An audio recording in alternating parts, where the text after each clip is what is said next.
safe. As you all know, we are doing practical concept of accounting equation. In the previous video, हमने कुछ basic जो इसकी adjustments हैं उसको discuss किया था. Let's start with some new one.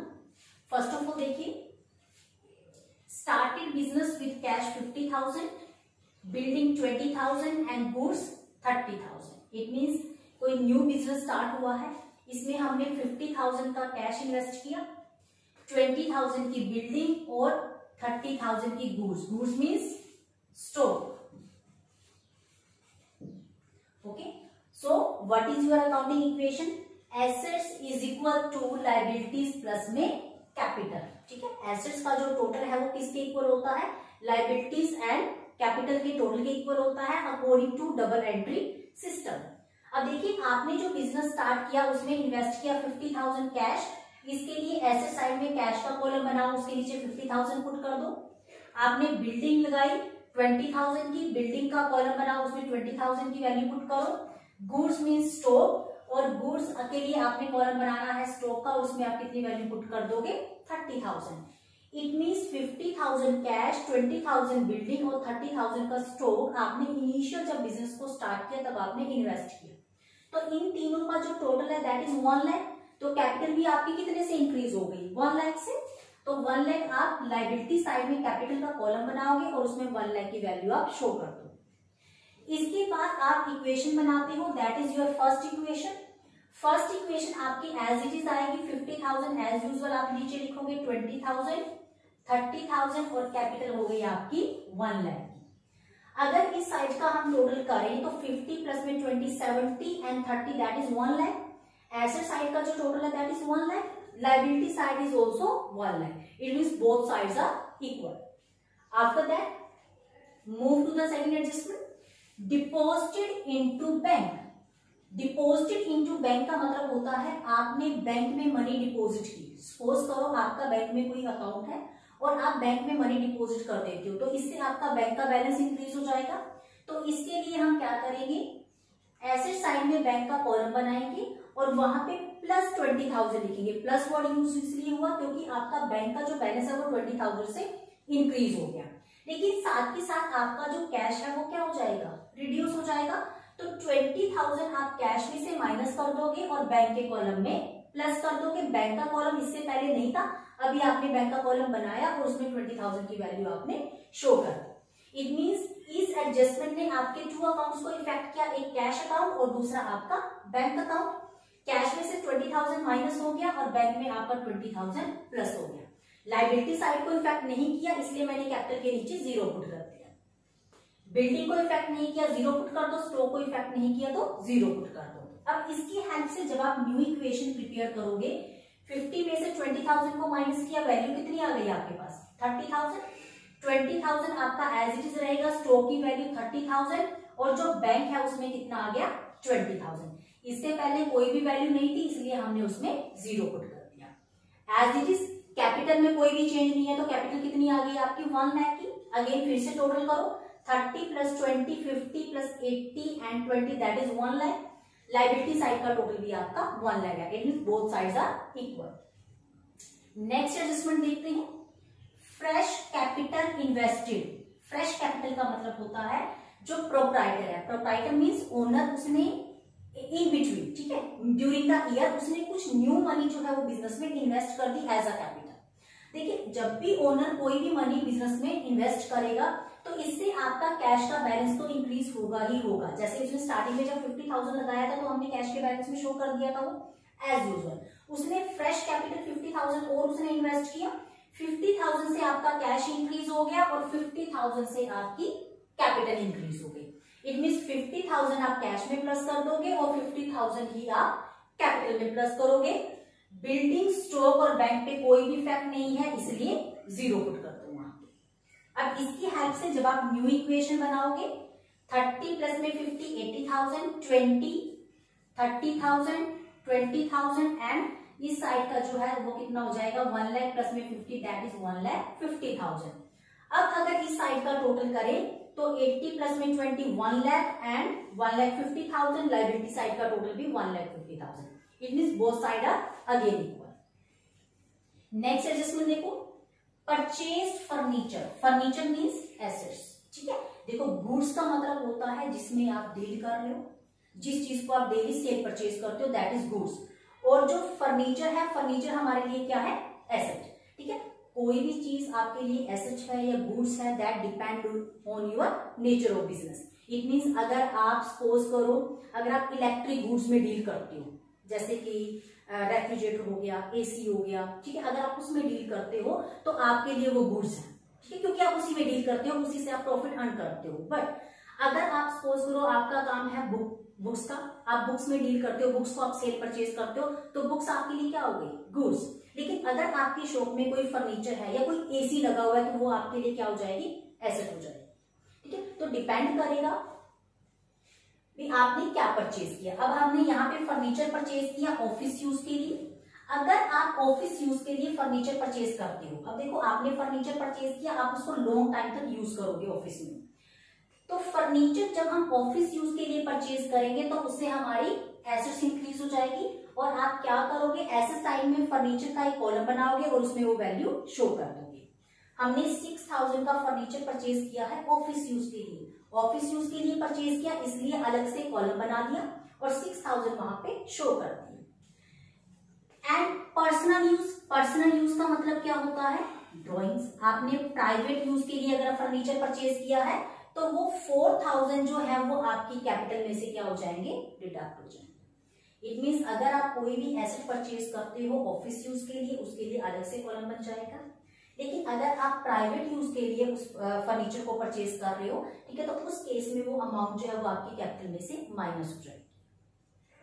दूसरा इसका जो इफेक्ट होगा, क्योंकि हमने टोटल कितनी अमाउंट पे की, 10,000, 6000 का फर्नीचर हमने ऑफिस यूज के लिए परचेज किया, 4000 का पर्सनल यूज के लिए परचेज किया। इट मीन्स आपका कैश कितने से रिड्यूस हो जाएगा, 10,000 से। तो कैश में से कितना माइनस करोगे आप, 10,000। एक बार फिर से देखो, purchase furniture for office use 6000, personal use 4000। Office use के लिए जो परचेज किया उसके लिए अलग से कॉलम बनेगा, जो प्राइवेट यूज के लिए परचेज किया वो आप कैपिटल में से डिडक्ट कर दोगे। टोटल कैश क्योंकि 10,000 आपका गया, तो कैपिटल में आपका जो कैश है उसमें से कितनी अमाउंट वैल्यू माइनस हो जाएगी, 10,000। अब देखो ये जो एडजस्टमेंट है इसने 3 अकाउंट को इफेक्ट किया। It means at least 2, more than 2 हो सकते हैं। अब इसकी हेल्प से जब आप न्यू इक्वेशन प्रिपेयर करोगे, 80 में से 10,000 अगर हम डिडक्ट करते हैं तो 70,000, 20,000 एज यूजुअल, 30,000 एज यूजुअल आ जाएगा 20, और आपका जो फर्नीचर है वो कितने से इंक्रीज हो गया, 6000 से। इससे पहले फर्नीचर का कॉलम नहीं था, तो इसलिए आप क्या करोगे, 0 पुट करोगे।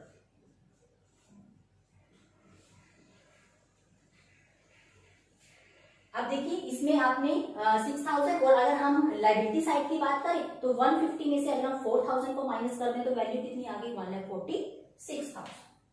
नेक्स्ट एडजस्टमेंट देखिए, depreciation charge on building at the rate of 10% per annum. आपने बिल्डिंग पे डेप्रीशिएशन चार्ज किया, बिल्डिंग की वैल्यू कितनी है आपकी, अप टू दैट लेवल 20,000। 20,000 का 10%, फर्स्ट ऑफ ऑल इस चीज को कैलकुलेट करेंगे। 20,000 का जो 10% है वो कितना आ गया आपका, 2,000। डेप्रिशिएट का मतलब होता है वैल्यू का रिड्यूस हो जाना, ठीक है। अगर आपकी किसी भी एसेट की वैल्यू रिड्यूस हो जाती है तो that is known as depreciation. Suppose करो जैसे आपने कोई बाइक परचेज की 1 लाख की, लेकिन आफ्टर 1 मंथ या आफ्टर 2 मंथ्स के बाद जब आप उसको मार्केट में सेल करने के लिए गई तो उसकी जो वैल्यू है वो 1 लाख से कितना हो गया, सपोज करो 80,000। तो जो बाइक आपने 1 लाख में परचेज की थी, आज उसकी मार्केट वैल्यू कितनी है, 80,000। तो इट मींस वैल्यू कितने से रिड्यूस हो गई, 20,000। क्या वो 20,000 हमने किसी को पे किया, नहीं किया ना। इट मींस डेप्रिसिएशन जो है वो आपकी एसेट्स की वैल्यू को रिड्यूस करता है, बट वो आपकी नॉन कैश पेमेंट होती है, हमें किसी को कैश में नहीं देना। तो इट मींस जब भी आप डेप्रिसिएशन चार्ज करोगे किसी भी एसेट के ऊपर, तो वो आपके कैश को इफेक्ट नहीं करेगा। वो किसको इफेक्ट करेगा, एक तो वो आपकी उस एसेट में से माइनस हो जाएगा जिसपे आपने डेप्रिसिएशन चार्ज किया। अब हमने डेप्रिसिएशन चार्ज किया है बिल्डिंग पे, बिल्डिंग पे डेप्रिसिएशन की जो रेट थी 10% थी, पर एनम का मतलब होता है पूरे साल का डेप्रिसिएशन। 20,000 का जब हमने 10% किया 2,000, तो 2,000 जो है वो बिल्डिंग की कॉस्ट में से माइनस कर दो। साथ ही साथ क्योंकि ये हमारे लिए लॉस है, क्योंकि हमारी जो एसेट है उसकी वैल्यू कम हो गई, तो जो लॉस है वो आपकी कैपिटल को इफेक्ट करता है, तो कैपिटल में से भी आप 2,000 क्या कर दोगे, माइनस कर दोगे। इट मींस व्हेनेवर, जब कभी भी आप डेप्रिसिएशन चार्ज करते हो तो एक तो रिलेटेड जिस एसेट पे आपने डेप्रिसिएशन चार्ज किया आप उसमें से उसको माइनस करोगे, दूसरा कैपिटल में से माइनस करोगे because that is a loss. अब इसकी हेल्प से जब आप न्यू इक्वेशन प्रिपेयर करोगे, 70 कैपिटल कैश के इफेक्ट नहीं था, एज यूजुअल आपका 70 आ गया, 20 में से 2000 का डेप्रिसिएशन चार्ज हुआ, बिल्डिंग की वैल्यू नाउ 18,000, स्टॉक आपका 30,000 का है, बैंक की अमाउंट 20,000, डेट आपका जो फर्नीचर है वो आपका 6,000, और कैपिटल की अगर हम बात करें तो 1,46,000 में से हमने 2,000 को माइनस किया क्योंकि लॉस था, तो अब वैल्यू कितनी आ गई 1,44,000।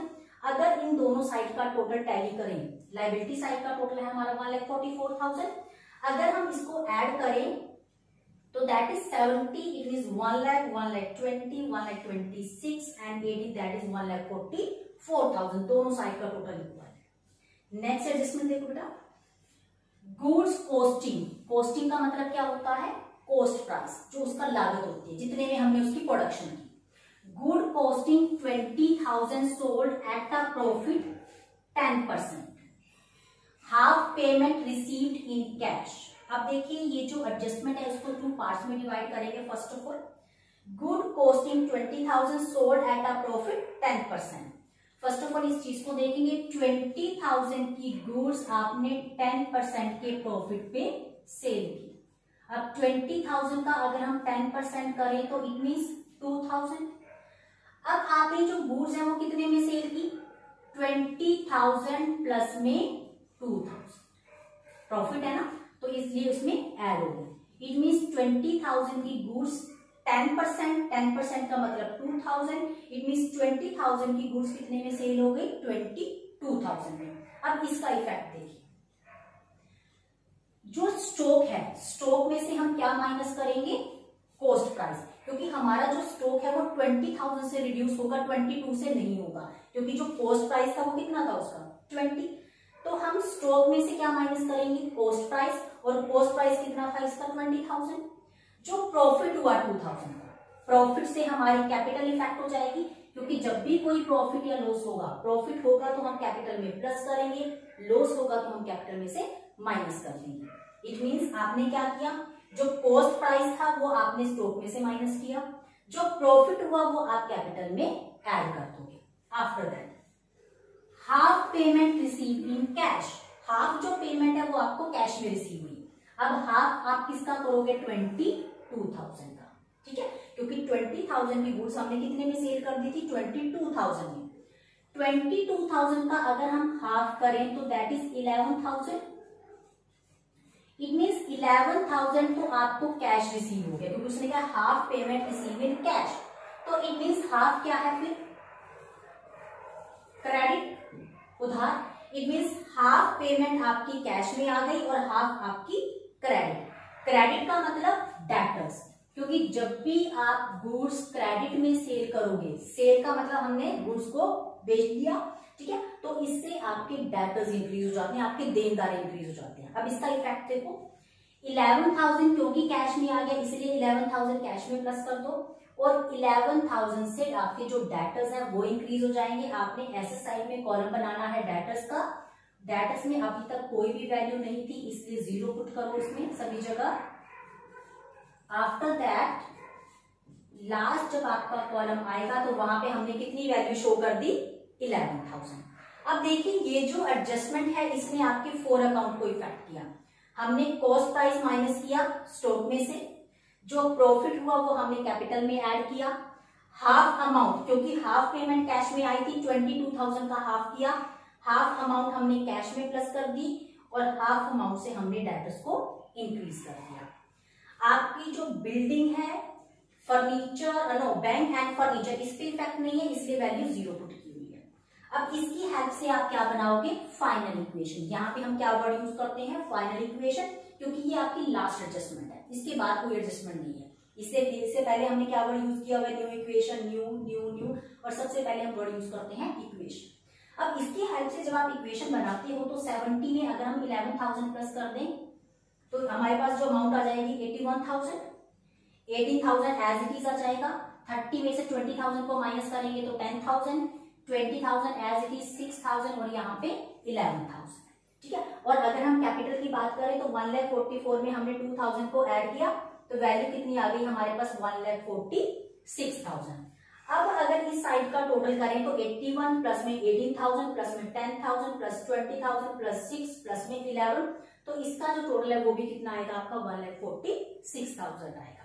It means both sides are equal. अब जैसे ही अकाउंटिंग इक्वेशन आपकी प्रिपेयर होती है इसके बाद हम क्या बनाते हैं, बैलेंस शीट। और बैलेंस शीट का जो फॉर्मेट है आई थिंक अभी तक सबको लर्न हो चुका होगा। जो आपकी बैलेंस शीट है उसका जो फॉर्मेट है, हम अपनी राइट हैंड साइड, ठीक है, राइट हैंड साइड पे हम क्या शो करते हैं, एसेट्स, और left hand side it means this side आप क्या शो करते हो, कैपिटल एंड लायबिलिटी। तो जब आप वैल्यूज को ट्रांसफर करोगे, ऐसे साइड में आप क्या क्या ट्रांसफर करोगे, कैश 81,000 से यहाँ पे ट्रांसफर करना है, बिल्डिंग ट्रांसफर करनी है आपको यहाँ पे 18,000 से, स्टॉक आप ट्रांसफर करोगे यहाँ पे 10,000 से, बैंक का बैलेंस 20,000 से, फर्नीचर आप ट्रांसफर करोगे यहाँ पे 6,000 से, और डेटर्स ट्रांसफर करोगे आप 11,000 से। लायबिलिटी साइड में सिर्फ एक ही टर्म आएगी दैट इज कैपिटल, और उसका जो टोटल है दैट इज 1,46,000। 1,46,000 आप कहाँ पे ट्रांसफर करोगे, यहाँ पे। और इसके बाद अगर आप दोनों साइड का टोटल करते हो, दोनों साइड का टोटल क्या आएगा, इक्वल आएगा। It means double entry system के अकॉर्डिंग जब आप अकाउंटिंग इक्वेशन बनाते हो तो अकाउंटिंग इक्वेशन की दोनों साइड हमेशा इक्वल आती है। इसके बाद जब आप बैलेंस शीट प्रिपेयर करते हो तो उसकी भी दोनों साइड हमेशा इक्वल आती है, ठीक है। Okay, that's all about this concept. I think ये एडजस्टमेंट आप सभी को क्लियर है। अकाउंटिंग इक्वेशन में मैक्सिमम यही एडजस्टमेंट्स थी जो हमने लास्ट 2-3 वीडियो में डिस्कस की। In the next video we will discuss some short question of accounting equation. Till then revise all the adjustment जो कि हमने अभी तक डिस्कस की है, ठीक है। सभी एडजस्टमेंट्स को रिवाइज करो। Keep watching the video, clear your doubts. Thank you dear students, thank you so much.